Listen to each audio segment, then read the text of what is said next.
ओम श्री गणेशाय नमः। आप सभी को अघन मास की संकष्टी चतुर्थी की हार्दिक शुभकामनाएं।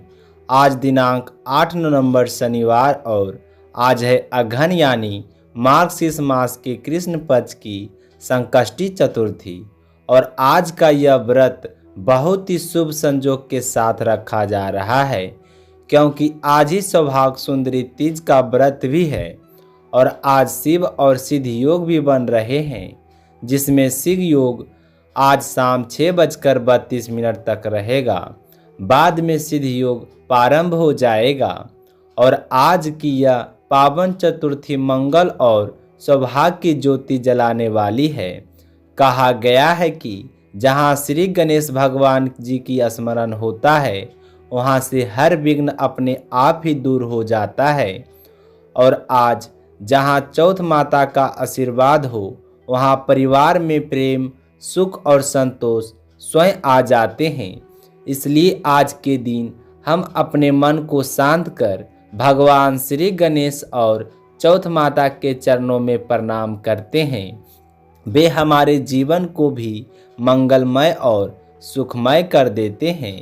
हे सिद्धिदाता भगवान श्री गणेश, हम सबके जीवन से विघ्न और दुख के अंधकार को दूर करें, हर कार्य में सफलता और बुद्धि का प्रकाश भरे, हमारे मन को निर्बल, सरल और सत्य के मार्ग पर चलने योग्य बनाए। हे चौथ माता, हमारे घर में सुख शांति की धारा बहाएं, संतानों को दीर्घायु, स्वस्थ और सद्बुद्धि और उज्जवल भविष्य का वरदान दें। हर संकट को अपने आंचल में आप समेटकर हमारे परिवार की सदैव रक्षा करें। ओम श्री गणेशाय नमः। चौथ माता की जय हो। प्रिय श्रोताओं, अब अपने सुनिए संकष्टी चतुर्थी की कथा। और आज चंद्रोदय का समय रात 8:21 पर होगा। इससे पहले तक आप पूजा करके कथा का श्रवण कर सकते हैं। एक बार कैलाश पर्वत पर माता पार्वती जी ने प्रेम पूर्वक अपने पुत्र गणेश जी से पूछा, हे गणेश, मार्गशीर्ष मास की कृष्ण पक्ष की चतुर्थी के दिन तुम्हारी पूजा किस विधि से की जानी चाहिए? कौन सा विधान है जिससे व्रत करने वाला व्यक्ति सभी संकटों से मुक्त हो जाए? तो भगवान गणेश मुस्कुराए और बोले, हे हिमालय नंदिनी, इस व्रत की विधि वही है जो मैंने पहले बताई थी। पूर्वरीति से मेरा पूजन करे, अर्घ्य दे और दिन भर का उपवास रखकर संध्या के समय ब्राह्मण को भोजन कराए। जौ, तिल, अक्षत, चीनी और घी से साकल बनाकर हवन करें। ऐसा करने वाला अपने शत्रुओं पर विजय पाता है और अपने जीवन के सारे संकट मिट जाते हैं। अब हे माता, इस व्रत के प्रभाव को समझाने के लिए मैं आपको एक प्राचीन कथा सुनाता हूँ। ध्यान पूर्वक सुनो। त्रेता युग में अयोध्या नगरी में राजा दशरथ राज करते थे। वे प्रतापी, धर्मनिष्ठ और प्रजापालक राजा थे। किंतु एक बार अनजाने में उन्होंने श्रवण कुमार नामक ब्राह्मण बालक को आखेट में बंद कर दिया। वध करने के कारण श्रवण कुमार के अंधे माता पिता ने शोक में डूबकर दशरथ को श्राप दिया। जिस प्रकार हम पुत्र शोक में तड़प रहे हैं, वैसे ही तुम्हें भी जीवन में पुत्र वियोग का दुख भोगना पड़ेगा। तो श्राप से व्यथित राजा दशरथ ने पुत्रष्टि यज्ञ कराया। फलस्वरूप भगवान विष्णु ने श्री राम रूप में अवतार लिया और माता लक्ष्मी ने सीता बनकर धरती पर अवतरण किया। एक दिन जब श्री राम वनवास में थे, तब रावण नामक राक्षस ने छल पूर्वक माता सीता का अपहरण कर लिया। सीता जी के वियोग में भगवान श्री राम लक्ष्मण सहित वन वन भटकते हुए ऋषि मुख पर्वत पर पहुँचे और वहाँ सुग्रीव से मित्रता की। तो सीता जी की खोज में वानर सेना चारों दिशाओं में निकल पड़ी। खोजते खोजते वे एक जगह पहुँचे जहाँ गिद्धराज संपाति बैठे थे।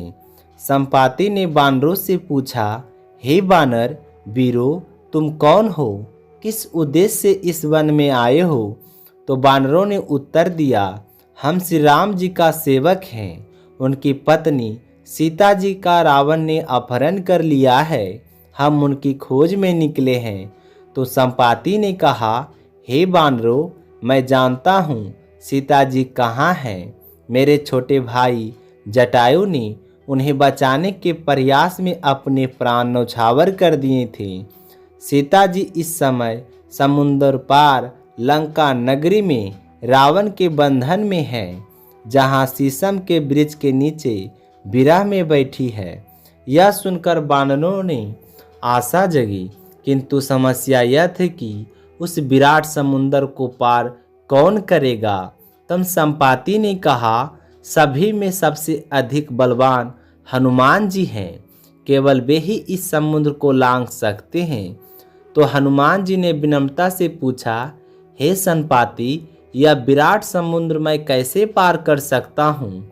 मेरे साथी सभी असमर्थ हैं और मैं भी अपने असमर्थ पर संदेह करता हूँ। तो संपाति ने कहा, हे बानर श्रेष्ठ, यदि आप गणेश चतुर्थी का संकष्टी व्रत करेंगे तो भगवान गणेश की कृपा से यह समुद्र आपके लिए तिनके समान हल्का हो जाएगा। तो हनुमान जी ने उसी क्षण गणपति व्रत का संकल्प लिया। पूरे मन, श्रद्धा और भक्ति से उन्होंने गणेश जी की आराधना की। तो व्रत के प्रभाव से हनुमान जी अपार शक्ति का संचार हुआ और देखते ही देखते जय श्री राम का नाम जपते हुए आकाश में उड़ चले। तो समुंदर को लांघकर सीधे लंका पहुँचे और भगवान गणेश जी ने पार्वती से कहा, देवी, इस व्रत के समान सुखदायक और कल्याणकारी व्रत इस लोक में दूसरा नहीं है। इसे हनुमान जी ने समुंदर पार किया है, राजाओं ने शत्रु पर विजय पाई है और भक्तों ने सभी बाधाएं दूर की है।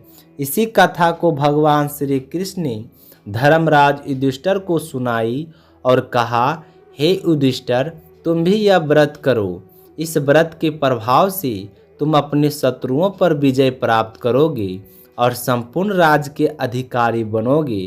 तब भगवान श्री कृष्ण के वचन सुनकर युधिष्ठिर ने संकष्टी व्रत किया और उनके जीवन से सभी विघ्न दूर हो गए। अब अपने बताते हैं आपको किस विधि व्रत के तरह आपको इस व्रत को करना है। तो भक्तों, सबसे पहले सुबह स्नान कर भगवान गणेश की मूर्ति स्थापित करें। यह मूर्ति सोने, चांदी, तांबे, पीतल या मिट्टी का हो सकता है। आप अपनी इच्छा अनुसार मूर्ति ले लीजिए और गणेश जी को स्नान कराकर जनेऊ पहनाएं और चंदन, अबीर, गुलाल, सिंदूर, इत्र, वस्त्र और पुष्प अर्पित करें और दुर्वा चढ़ाएं और लड्डू का भोग लगाएं। धूप दीप से आरती करें, कथा श्रवण करें और सच्चे मन से क्षमा मांगे। दिन भर उपवास रखकर संध्या समय चंद्र देवता को अर्घ दें, पारण का प्रसाद ग्रहण करें और ब्राह्मणों को भोजन कराएं। जो भक्त सच्चे मन से संकष्टी चतुर्थी का व्रत करता है वह अपने सभी संकटों से मुक्त होता है, शत्रु पर विजय प्राप्त करता है और जीवन में सुख, शांति तथा समृद्धि प्राप्त करता है। तो ये थी संकष्टी चतुर्थी व्रत कथा। अगर आप चौथ माता का कथा भी सुनना चाहते हैं तो इसी चैनल पर चौथ माता का भी कथा आप लोगों को लिए उपस्थित किया गया है। तो कमेंट बॉक्स में गणपति भगवान की जय हो जरूर लिखें। बोलिए गणपति बप्पा मोरया, संकट हरना मंगल मूर्ति मोरया।